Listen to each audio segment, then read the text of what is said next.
If you notice an unauthorized or incorrect charge on your debit card, you can dispute it directly through the Navy Federal app.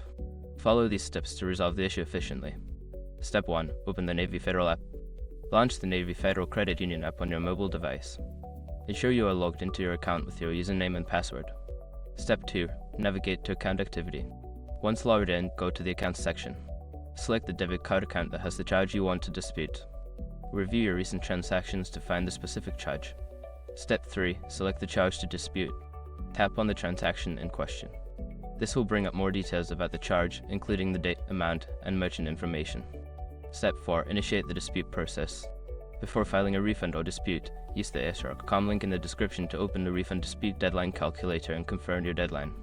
Step 5. Submit and confirm your dispute. After filling out the necessary information, review your dispute request and submit it. Make sure to confirm that your dispute has been successfully submitted and take note of any reference number provided for tracking purposes. Once you have completed these steps, keep an eye on your email or app notifications for updates regarding your dispute. If you have any questions, don't hesitate to contact Navy Federal Customer Service for assistance.